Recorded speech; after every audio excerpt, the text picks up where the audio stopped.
amores, tudo bem? Deixa eu só dar uma olhadinha aqui. Certo, sexto ano. Hoje nós vamos falar de mais um capítulo do nosso livro, que é o Griot, Contador de Histórias, o nosso livro 4. Você sabe o que é um griot? Hein? O nosso livro, ele começa com essa cena. O que nós estamos vendo nessa cena?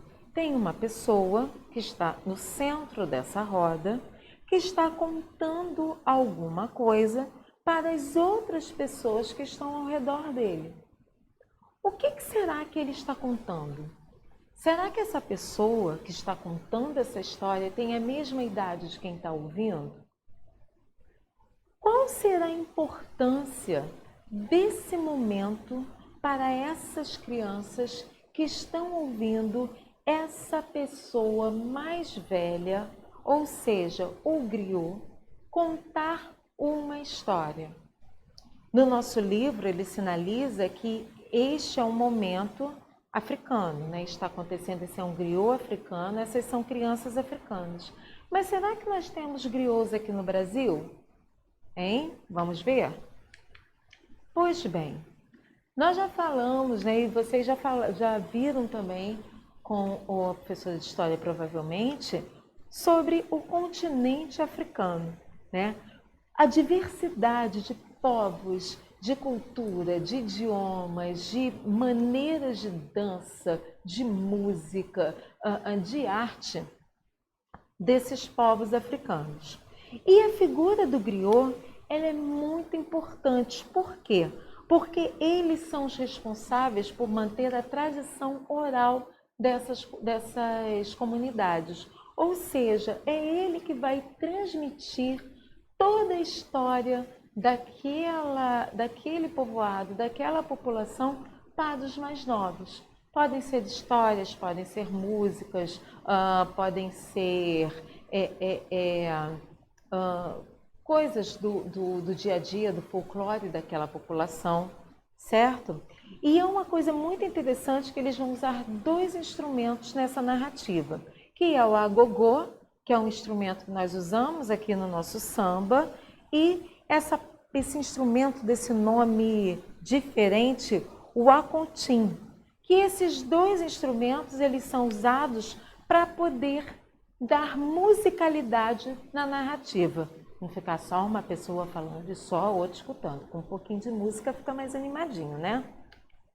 Então, aqui nós temos os griots e um deles está tocando esse instrumento que se chama acontim, certo? Que é esse violão bem diferente.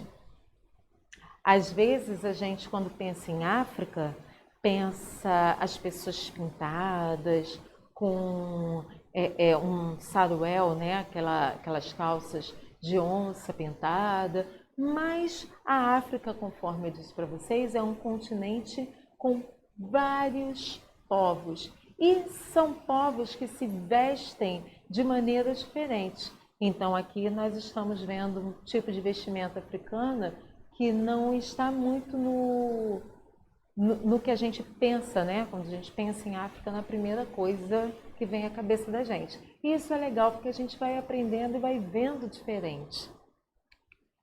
Aqui, ó, esse é o nosso agogô. Com certeza vocês já viram numa roda de samba, no nosso carnaval, as pessoas tocando agogô. E esse aqui é um acontim, um tipo de violão e o braço dele tem essa envergadura, não é retinho, igual o braço do nosso violão, tá? Agora vamos lá. Qual a importância da tradição oral para a transmissão de conhecimentos? A gente está falando das comunidades que ainda desconhecem a escrita. Então, a forma deles perpetuarem a sua história vai ser através da tradição oral. Essas histórias, geralmente, elas são contadas em rodas de conversa, como nós vimos na abertura do nosso livro. E a palavra é vista para o africano como algo sagrado. Vocês já ouviram aquele ditado que diz assim, dê valor às suas palavras, dê valor ao que você fala, a palavra é sagrada? Então, eles levam muito a sério a verdade que tem em cada palavra, em cada frase, em cada história que é dita, tá? Eles têm um ditado popular que é lindo, que fala o seguinte: na África, quando um ancião morre, o que é um ancião? É a pessoa com mais idade, a pessoa idosa. Então, quando um ancião morre, é como se uma biblioteca inteira incendiasse. Tá? Essa é uma frase do Amadou Hampâté Bâ, que ele é um historiador malinês que nasceu em 1901, início do século XX, e faleceu em 1991, já ao final do século XX. Olha que privilégio, né? Viveu quase que um século, né? E isso é muito importante, porque na nossa cultura nós estamos acostumados a valorizar apenas aquilo que é novo, né? Então, tudo que é novo, a juventude para a cultura da gente tem um valor muito grande. E, infelizmente, na nossa cultura, as coisas mais velhas ou as pessoas de mais idade, infelizmente, ela tende, né, a nossa cultura tende a colocar essas pessoas, né, ou esses objetos de lado e substituir por objetos novos ou por pessoas novas. E essas pessoas, elas têm uma vida para poder compartilhar com a gente. E muitas vezes a gente ignora. A gente, por exemplo, nesse momento que estamos vivendo, estamos todo mundo num momento, né, pandêmico, que está todo mundo em casa. Quantas vezes você já perguntou para as pessoas que estão na sua casa histórias do passado? Não é fofoca não, tá, gente? É conhecimento, né? Para você perguntar coisa relacionada à futilidade, mas é você perguntar coisas relacionadas ao passado, à história da sua família, né? Como os seus bisavós vieram para cá, né? Eles já nasceram no Brasil ou eles vieram de algum lugar e se instalaram aqui no Brasil, começaram a criar a sua vida aqui. Você sabe a história da sua família? Você sabe a história das pessoas que te cercam? Você sabe a história do seu bairro, por exemplo? Então, no Brasil, a cultura dos griots, ela também está presente. E pessoas de diversas comunidades, elas vão usar essa técnica de passar oralmente a sua história, os seus costumes e as suas culturas. Tem um ator paulista chamado João Acaibe, nasceu em 1944, está vivo ainda. Ele desenvolveu um método de um trabalho onde ele desenvolve toda a literatura oral africana, toda a cultura africana através da oralidade. E quem é o público-alvo do João? Professores e alunos. Tá? Em São Paulo existe o Museu Afro Brasil. Se um dia vocês estiverem em São Paulo, não deixem de visitar, porque ele é maravilhoso. Um dos museus afros mais bacanas do nosso país. Tá? Preserva a cultura africana e a cultura afro-brasileira por meio do seu acervo. O que é um acervo? Acervo são todas as peças que tem naquele museu e que estão em exposição para que as pessoas que vão visitar esse museu aprendam mais sobre aquilo que elas foram ver. No caso, a cultura afro-brasileira, certo? Existe uma organização não governamental chamada Grãos de Luz, né, e Griot, que fica na cidade baiana de Lençóis, que desenvolve esses projetos também para crianças e adolescentes, valorizando toda a cultura africana. Então, nós temos griots espalhados por várias partes do nosso Brasil, preservando, através da oralidade, a cultura africana e a afro-brasileira. Aqui nós estamos vendo João numa roda, né, com professores, transmitindo esses saberes.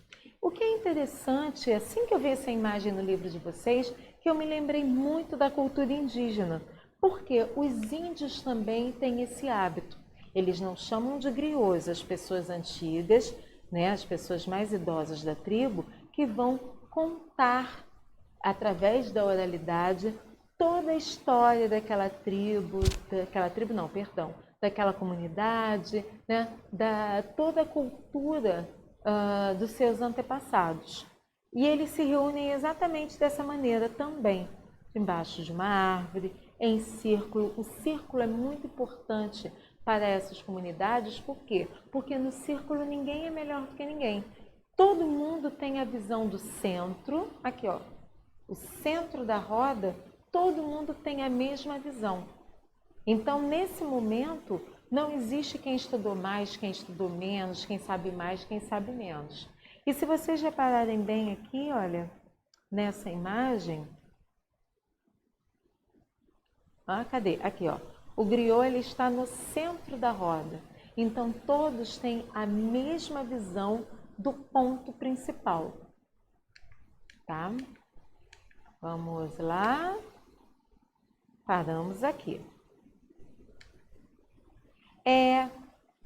Com isso tudo, teve um pesquisador e um fotógrafo francês chamado Pierre Berger, nasceu em 1902, faleceu em 1996, que ele registrou através das fotografias, né, porque o tempo também vai surgindo e vai aparecendo novas maneiras do registro dessas comunidades. Então, antigamente você tinha a literatura oral e você tinha o artesanato, você tinha a música, você tinha a dança.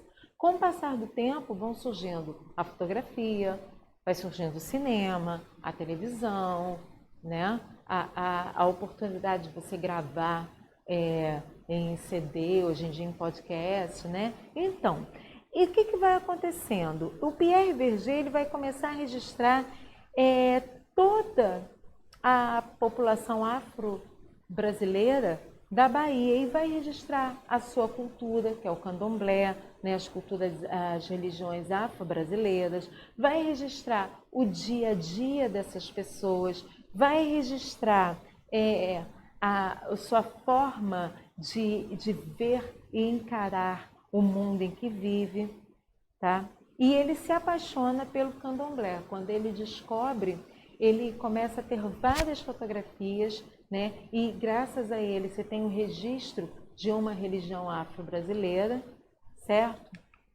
Como, por exemplo, nessa nossa primeira imagem que está no livro de vocês. Ele está registrando uma cerimônia das religiões afro-brasileiras, do candomblé. Aqui do lado você está tendo a prática da capoeira. Embaixo aqui, né, nessa parte de baixo, você está vendo o trabalho, que antigamente não existia água encanada nas casas. Então era muito comum que as escravas ou as domésticas levassem água nessa lata que está aí na cabeça dela. Você já ouviu aquela música assim? Lata d'água na cabeça, lá vai Maria, lá vai Maria. Sobe o morro e não se cansa, nunca perde a esperança. Lá vai Maria. Mas a música é mais ou menos assim, cantada ela fica ótima, né? Enfim, então ele registra esse momento da população baiana, e aqui no Rio, São Paulo, em outros lugares também, e aqui esses dois meninos no momento de lazer. Então você tem aqui o registro de 4 pontos importantes de uma cultura: a religião, música e dança, o trabalho e o lazer. Nosso exercício vai ser o seguinte. Nessa nossa unidade, nós vimos como é importante a gente valorizar a transmissão oral, a tradição oral, falar, o contar, para a gente entender melhor a cultura de um local. Então você vai pedir para que a pessoa mais idosa da sua família, professora, mas a pessoa mais idosa da minha família não mora comigo. Tá bom, mas tem um telefone, celular, dá uma ligadinha, certo? Se ela morar com você, melhor ainda, né? Você vai pedir para que essa pessoa mais idosa te conte uma história que ela considere importante para você. Pode ser uma história de família, lembrando, né? Fofoca não, tá, gente? Vê lá, hein?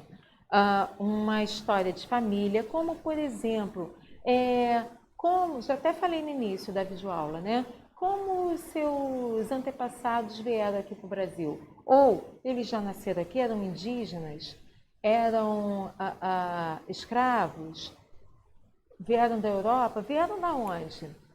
Certo? Pode ser uma história engraçada que tenha acontecido no passado, pode ser uma receita culinária que é aquele sucesso de família que passa de geração para geração, pode ser uma música, entre outras coisas. Depois que você ouvir essa história, você vai preencher o seu caderno de artes com os seguintes dados. Você vai colocar o nome e a idade do parente que te contou essa história. Você vai escrever essa história, que vai ser uma história, uma música, ou um fato engraçado, uma receita culinária, né? Você vai escrever essa história em 8 linhas. E depois você vai me dizer, no mínimo de 3 linhas, qual a importância para você de conhecer essa história, de conhecer essa parte da sua história que era então desconhecida, tá? Galerinha, qualquer dúvida, Clesep ou chat do Teams, tá bom?